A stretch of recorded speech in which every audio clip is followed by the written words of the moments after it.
베푸셨도다. 아멘. 네, 오늘은 하나님의 영광을 선포하는 소리라는 제목으로 3주 전인가요? 그때부터 새롭게 시작한 벨직 신앙 고백서에 대해 계속해서 함께 나눠보는 시간 가지려고 하는데요. 함께 나누기에 앞서 우리 전우자와 한번 인사해 볼까요? 식사는 맛있게 하셨습니까? 잘 지내셨습니까? 오늘 점심 메뉴가 비엔나 소세지 많이 드셨습니까? 네. 어제 제가 밥을 너무 많이 먹었는지 배가 아파가지고 마스크를 쓰고 이렇게 강단에 섰는데요. 네. 배가 아파서 마스크를 썼다고 하면 자가 배가 아픈 게 아니고 머리가 아픈 거 아이가? 라고 하시겠죠. 이건 이 마스크를 쓰는 이유, 마스크를 사용하는 목적을 모르고 있다는 거죠. 마스크를 쓰는 목적이 뭘까요? 다들 너무 잘 알고 계시죠? 기침이 날 때, 목이 아플 때, 또는 우리 코로나 때는 바이러스를 막기 위해, 또 상대방이 서로에게 튀는 비말을 막기 위해 썼었죠. 이 마스크, 정말 자주 볼 수 있는 이 마스크 하나도 우리가 사용하는 목적을 알고 사용해야 하는데, 신앙생활을 함에 있어서도 가장 중요한 하나님에 대해 우리가 가장 잘 알아야 할 것이라고 생각합니다. 그래서 오늘 벨직 신앙고백서 2조 인간이 하나님을 깨달아 알 수 있는 방법에 대해서 함께 나눠보려고 하는데요. 지난번 이 시간을 통해 신앙고백의 기본 개념과 또 다양한 신앙고백서들에 대해서, 또 오늘날 우리가 고백하고 있는 신앙고백에 대한 이유와 목적 등에 대해 전해 들었었습니다. 3주 전에 기억하고 계십니까? 네, 눈빛으로 대신 대답해 주셔서 감사드립니다. 네, 잠깐 우리 지난 시간에 들었던 벨직 신앙고백서 1조에 대해 잠깐 나눠보려면, 벨직 신앙고백서 1조는 오직 한 분 하나님을 믿는다라는 주제로 그 1조에 담겨있는 내용으로는요, 우리 모두는 우리가 하나님이라고 부르는 오직 단 한 분의 단일하시며 영적인 존재로 계시는 하나님을 마음으로 믿고 입술로 고백합니다. 또한 우리는 하나님이 영원하시고 다 이해될 수 없으시며 보이지 않으시고 변하지 않으시며 무한하시고 전능하시며 완전히 지혜로우시고 공의로우시며 선하시고 모든 선이 흘러나오는 원천이심을 믿습니다 라는 고백이 벨직 신앙고백서 1조 안에 담겨 있는데요, 오늘 우리에게 익숙한 웨스트민스터 신앙고백서 또한 하나님에 대해 벨직 신앙고백서 1조와 동일한 내용으로 신앙을 고백하고 있습니다. 또한 벨직 신앙고백서 1항은 신자는 오직 한 분의 하나님이 계시다는 것을 마음으로 믿고 입술로 고백한다라고 선언하고 있습니다. 이와 더불어 웨스트민스터 소요리 산문답에서 또한 성경이 요긴하게 교훈하는 바는 인간이 하나님에 대해서 믿어야 하는 것이 무엇이며 하나님께서 인간에게 요구하시는 의무가 무엇인지를 가르친다라고 말하고 있습니다. 이 두 신앙고백서에서 동일하게 가르치고 있는 것이 성경은 믿음과 행함의 책이라는 것입니다. 하지만 무엇보다 우리가 하나님이 요구하시는 그 의무를 수행하기 위해서 먼저 하나님을 올바로 그리고 잘 알고 믿어야 합니다. 하나님이 누구이신지를 올바로 알고 깨달아야 하나님의 말씀을 올바로 순종하고 또 올바로 수행할 수 있게 되기 때문입니다. 아마도 우리의 이 신앙 고백에 대해서는 충분한 어떤 지식적인 이해를 가져간다라기보다 끊임없는 고백이 순간순간 일어남을 통해 깨닫게 해주시는 바를 새롭게 또 매일매일 느껴가고 또 배워가고 그를 통해 하나님을 더 알아가면서 하나님과 하루하루 순간순간 점점 더 가까워 가는 것이라 생각됩니다. 이 또한 오늘 함께 나눌 벨직 신앙고백서 2조에서 다루고 있는 인간이 하나님을 깨달아 알 수 있는 방법 중에 하나일 텐데요, 앞서 나눴던 신앙고백을 통해서도 우리가 하나님께 더 가까이 나아가고 더 깊게 알아갈 수 있는 방법이 되겠지만, 그 전에 아시는 것처럼 성령님께서 우리에게 알게 해주시는 만큼, 또 우리에게 깨닫게 해주시는 만큼 우리는 하나님에 대해서 알 수 있게 됩니다. 그럼 벨직 신앙고백서 2조에서는 뭐라고 정리하고 있는지 벨직 신앙고백서 2조의 전문을 한번 읽어봐 드리겠습니다. 제2조 하나님을 아는 방편. 우리는 두 가지의 방편으로 하나님을 안다. 첫째 방편은 우주의 창조와 보존 그리고 다스리심을 통해서이다. 우주는 우리 눈앞에 아름다운 책으로 그 안에 모든 크고 작은 창조물들이 글자들과 같아서 우리로 하여금 사도 바울이 로마서 1장 20절에 언급한 바에 하나님의 영원하신 능력과 신성과 같은 보이지 않는 하나님의 본질을 묵상하도록 인도한다. 이 모든 것들이 사람으로 확신하게 하는데 충분하여서 변명할 수 없게 한다. 둘째로 하나님은 그의 거룩한 말씀으로 더 분명하게 자기 자신을 우리에게 알게 하신다. 그것은 하나님의 영광을 위하며 우리의 구원을 위한 것인 바 우리 현세의 삶에 유익하다라고 벨직 신앙고백서 2조에서 설명하고 있습니다. 정리하자면 벨직 신앙고백서에서 말하는 두 가지의 하나님을 아는 방편은 우주의 창조와 보존, 다스리심과 하나님의 거룩한 말씀을 통해 알 수 있다고 말하고 있습니다. 이 말을 우리에게 조금 더 익숙한 신앙고백서인 웨스트민스터에서는 일반 계시와 또 특별 계시로 명명하고 있는데요.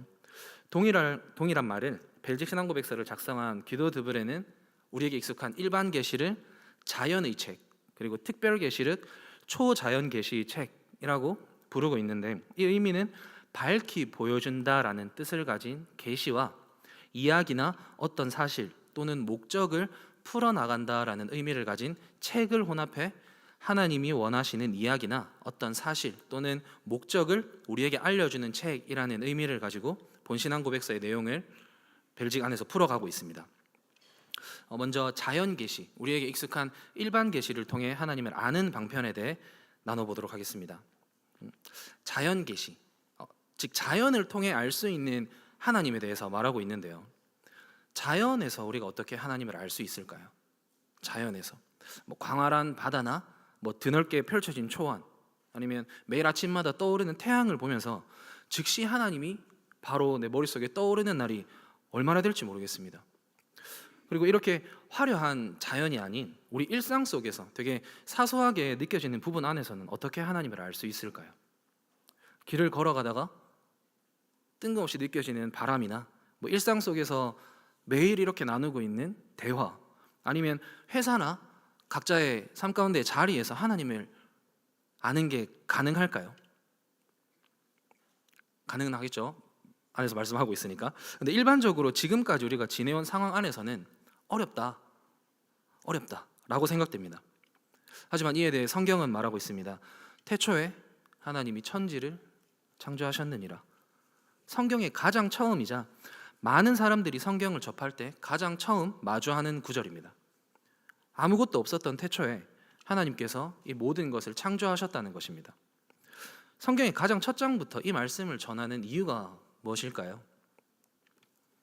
다윗은 시편에서 이렇게 고백합니다.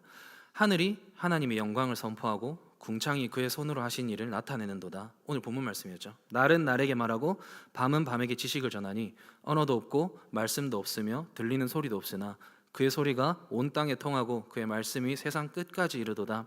하나님의 해를 위하여 하늘의 장막을 베푸셨도다. 하늘과 궁창, 낮과 밤, 그 모든 것이 하나님의 영광을 선포하고 하나님이 그의 손으로 하신 일을 나타낸다라고 말씀하고 있습니다. 또한 사도 요한도 만물이 그로 말미암아 지은 바 되었으니 지은 것이 하나도 그가 없이는 된 것이 없느니라 라고 말하고 있고요. 바울도 로마서 11장에서 만물이 주에게서 나오고 라고 말하고 있습니다. 즉 이 말씀을 통해 우리가 알 수 있는 것은 모든 천지 만물을 통해 하나님의 영광이 드러나고 그를 통해 우리가 하나님을 알 수 있게 된다는 것입니다. 우주의 모든 피조물이 존재하는 목적이 바로 하나님의 영광을 선포하기 위해서, 또 하나님의 영광을 드러내기 위해서라는 것입니다. 그렇다면 질문 한 가지 드려볼게요. 여러분은 하루에 몇 번이나 자연을 통해 하나님을 경험하고 계십니까? 나는 하루에 한 100번 정도는 자연을 통해 하나님을 더 알게 되는 것 같다 하시는 분 계십니까? 하루에 100번 정도. 어제 하루를 잠깐 생각해보세요. 100번 너무 많네. 반 잘라서 50번 정도. 50번 좀 많으신가요? 그러면 10번은요? 오, 10번. 네. 마지막으로 아침, 점심, 저녁 3번. 3번. 네. 얼마나 이렇게 생각했는지 헤아리시다가 손 못 드신 분들 주님의 이름으로 축복합니다. 분명히 모든 천지 만물이 하나님의 영광을 나타내기 위해 창조되었고 그를 통해 우리가 하나님을 알아가게 한다라고 했는데 모든 자연, 모든 피조물들을 볼 때마다 하나님이 떠오르고 하나님을 알아가는 것이 참 생각처럼 쉽지 않습니다. 왜 우리는 모든 순간 하나님을 생각하고 또 알아가는 것이 어려울까요? 왜 이렇게 잘 안 될까요? 그 이유는 사람의 마음이 어두워졌기 때문입니다. 죄로 말미암아 자연 계시, 즉 일반 계시를 통해서는 하나님을 알기가 힘들게 되었고, 또 자연 계시로는 구원을 얻을 수도 없게 되었기 때문입니다. 로마서 1장 20절에서 21절까지 말씀입니다. 창세로부터 그의 보이지 아니하는 것들 곧 그의 영원하신 능력과 신성이 그가 만드신 만물에 분명히 보여 알려졌나니 그러므로 그들이 핑계하지 못할지니라. 하나님을 알되 하나님을 영화롭게도 아니하며 감사하지도 아니하고 오히려 그 생각이 허망하여지며 미련한 마음이 어두워졌나니. 이를 쉬운 성경에서는 이렇게 번역하고 있습니다. 세상이 창조된 이래로 하나님의 보이지 않는 성품인 그분의 영원한 능력과 신성은 그가 만드신 만물을 보고서 분명히 알 수 있게 되었습니다. 그러므로 사람들은 핑계를 댈 수 없습니다. 사람들은 하나님을 알면서도 하나님께 영광을 돌리지 않았고 하나님께 감사하지도 않았습니다. 오히려 사람들은 헛된 것을 생각했으며 그들의 어리석은 마음은 어둠으로 가득 찼습니다. 천지 만물을 통해 하나님께서 친히 창조하신 모든 피조물들을 통해 하나님을 생각하는 것이 아니라 헛된 것, 스스로 보고 싶은 것만 바라보고 또 스스로 생각하고 싶은 것만 생각했으며 그런 어리석은 행동을 하는 그 마음에는 어두움, 죄가 가득 찼다는 것입니다. 그래서 이 죄를 깨닫게 해주시기 위해 두 번째인 초자연 계시, 특별 계시인 말씀을 우리에게 주신 것입니다. 깨달아 알게 해주시기 위해서.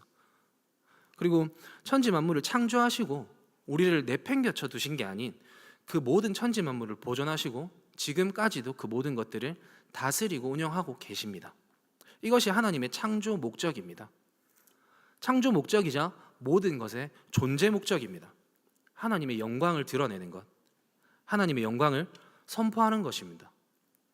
우리의 죄 때문에 하나님께서 창조하신 자연을 통해 하나님을 알기 힘들어진 우리를 위해 유일한 구원의 길인 예수 그리스도, 즉 말씀을 이 땅에 보내주셨고 창조 이래로 지금까지 모든 것을 또 우리를 보존하시고 다스리신다는 것입니다. 하나님을 알아가는 것과 우리가 구원을 받는다는 것에는 정말 큰 차이가 있습니다. 함께 나누고 있는 벨직 신앙고백서 2조에서 말하고 있는 하나님을 아는 방편 두 가지는 말 그대로 하나님을 아는 방편에 대해 말해줍니다. 하지만 우리의 구원은 오직 예수 그리스도 한 분, 그 한 길뿐입니다. 내가 곧 길이요 진리요 생명이니 나로 말미암지 않고는 아버지께로 올 자가 없느니라. 요한복음 14장 6절 말씀. 아멘. 너무 익숙하시죠? 하지만 세상 많은 사람들이 자연 계시를 통해 하나님을 찾고 있습니다. 어쩌면 자신의 어떠한 행위를 통해 구원에 이른다라고 말하는 사람들도 많이들 볼 수 있죠. 나의 잘함, 나의 잘남으로 하나님을 더 알게 되고 나의 행함으로 구원에 이를 수 있게 된다면 독생자 아들 예수 그리스도를 가장 높은 곳에서 가장 낮은 곳으로 보내셔서 가장 고통스러운 그 십자가 위에서 죽임을 당하게 하시고 모든 물과 피를 다 쏟아내면서까지 우리의 죄를 씻어주실 필요가 있으셨을까요? 만약에 우리의 어떠함으로 우리가 구원을 스스로 받을 수 있다면. 그리고 많은 신들을 만들어 그 신에게 자신을 내던지는 경우들도 너무 많이 볼 수 있습니다. 어쩌면 신앙생활을 한다고 하면서 교회를 다니는 분들에게서도 보이는 모습입니다. 내 하나님을 내가 만들어서 섬기는 분들입니다. 하나님의 하나님 되심을 말씀 그대로 믿고 말씀 그대로 순종하는 게 아니라 내가 원하는 또 내가 바라는 모습의 하나님을 내 생각대로 내 상황에 맞춰 만들어 놓고 내 바램, 내 생각대로의 하나님께 그 하나님, 그 잘못된 대상에게 끊임없이 구하고 있는 것입니다. 하나님은 어떤 분이실까요? 하나님 어떤 분이실까요? 우리의 언어로 하나님을 명확하게 표현할 방법이 없지 않을까요? 하지만 인간은 끊임없이 인간의 언어로 하나님을 제한합니다. 신실하신 하나님, 자비하신 하나님, 온유하시고 은혜로우신 하나님, 하나님 앞에 붙는 수식어들이 너무나도 많습니다. 하지만 여기서 우리가 말하는 신실하심과 하나님의 신실하심이 같을까요? 우리가 아는 신실과 우리가 아는 거룩하시고 자비하심과 하나님의 자비하심이 같을까요? 한계가 너무나도 명확한 우리의 언어를 앞세워 이렇게 하나님을 제한하는 경우가 우리의 무의식 중에는 언제든 존재하고 있다는 것입니다. 그래서 우리가 하나님에 대해 스스로 생각해보고 스스로 정리 또 정의할 때는 우리가 알고 있는 궁핍한 언어 수준을 버려야 합니다. 기도를 통해 주시는 성령의 감동을 통해서만 깨닫고 그를 통해서 주시는 감사와 영광을 올려드려야지 한계가 명확한 내 지식 속의 언어들로 하나님을 가둬버리면 안 된다는 것입니다. 그럼 다시 말해 신실하신 하나님은 어떤 분이실까요? 우리에게 너무 익숙하죠. 신실하신 하나님. 아무도 알 수 없습니다. 지혜로우신 하나님, 하나님의 지혜를 우리가 절대 알 수 없습니다. 그럼 가장 익숙한 사랑의 하나님은요? 그 독생자 아들 예수 그리스도를 우리에게 주셨으니까 그만큼 우리를 사랑하시는 분이라고 생각이 되십니까? 그건 하나님이 우리에게 주신 그 사랑의 크기를 제약한 게 될 수 있다는 것입니다. 너무 어렵습니다. 이 말들이. 그래서 우리 신앙 고백이 필요한 것입니다. 끊임없는 신앙 고백이 계속해서 필요하다는 것입니다. 필요하다면 매일매일의 순간순간의 영접 기도도 필요할지 모릅니다. 하나님, 이 시간 다시 한번 저를 붙들어 주시옵소서.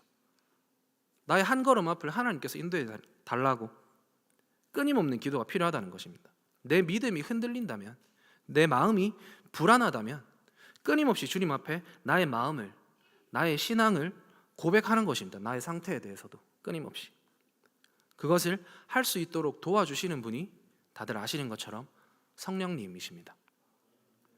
지금도 우리와 함께 하시며 말씀해 주시고 또 알게 하시는 성령님께 구하는 것입니다.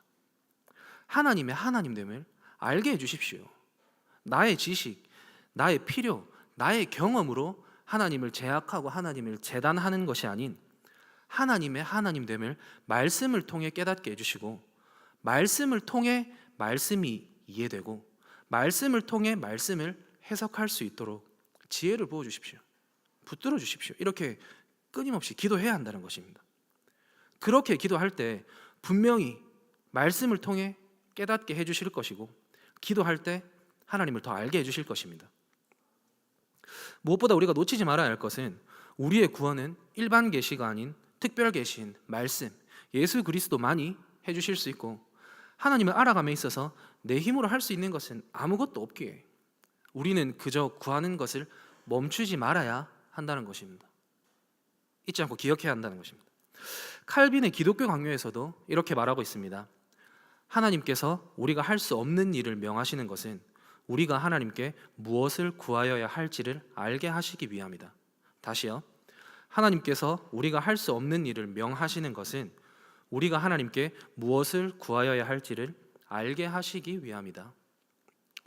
천지 만물의 창조 목적이자 존재의 첫 번째 목적인 하나님을 아는 것, 그것을 우리가 우리 스스로의 힘으로는 절대 할 수 없는 일이기 때문에 우리가 하나님께 하나님을 알게 해달라고 구해야 하는 것입니다.